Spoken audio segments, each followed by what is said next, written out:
Medical college থেকে doctor Nadia বলছেন? হ্যাঁ বলেন। বউ প্রেগনেন্ট, মেয়ে হবে, অ্যাবর্শন করাতে চাই। এ কেমন কথা বলছেন আপনি? কি বলছি?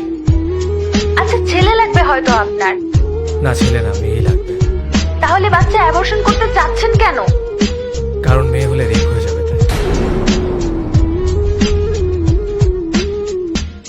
আমি এটা চাই না যে আমার মেয়ে রেপ হোক। I am so sorry doctor. আমি জানি আপনার কাছে কল আসে, আর এটার কারণ এটাই হবে যে আমি কাবিন দিতে পারবো না বা পড়াশোনা খরচ দিতে পারবো না। কিন্তু হ্যাঁ, এখনো কল আসবে ঠিকই, কিন্তু কারণ হবে আমি আমার বাচ্চাকে জন্ম দিব না, কেননা ওর রেপ হয়ে যাবে। ঢাকাতে 1 বছরের বাচ্চাকে রেপ করা হয়েছে। 1 বছরের বাচ্চা কতটুকু হয় কি বা বুঝে? এই ছোট বাচ্চা রেপ হয়েছে। আই এম সরি আপনার সময় নষ্ট করার জন্য। তবে সবাইকে জানাতে চাই এখন থেকে এটাই হতে থাকবে, আর না হয় এই নিয়মটা পাল্টে দেওয়া হোক। আমার মাথা ঢুকে না যে এই স্লোগানের পর মানুষ খুশি হয় কিভাবে। এটা কেন? আমরা প্রথম থেকে বলে দিই মেয়েরা কিছু করতে পারবে না বা মেয়েদের পড়াশোনা করানো যাবে না, এদেরকে বাঁচাতে হবে। এই স্লোগান কেন হয় না ছেলেকে ভালো বানাও আর না ভালো হলে থাপ্পড় মারো?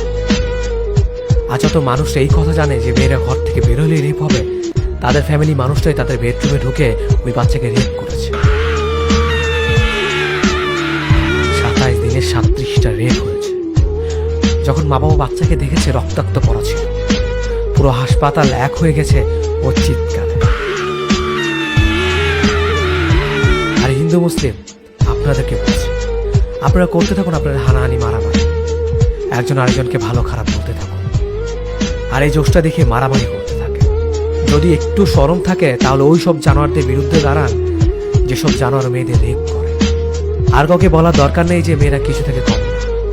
আর আপনি যখন মেয়েদের বলে মেয়েরা সব কিছু থেকে পিছিয়ে আছে, তার মানে প্রথম থেকে সবার মাথায় ঢুকিয়ে দেওয়া হয় মেয়েরা কিছুই পারবে না।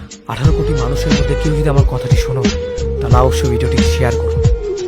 কথাগুলো একটি ইন্ডিয়ান ভিডিও থেকে নেওয়া হয়েছে। কথাগুলো ভালো লাগার কারণে আপনাদের কাছে শেয়ার করলাম। ভিডিওটি যদি ভালো লাগে তাহলে অবশ্যই আপনি ফেসবুকের টাইমলাইনে ভিডিওটি শেয়ার করবেন। ধন্যবাদ সবাইকে।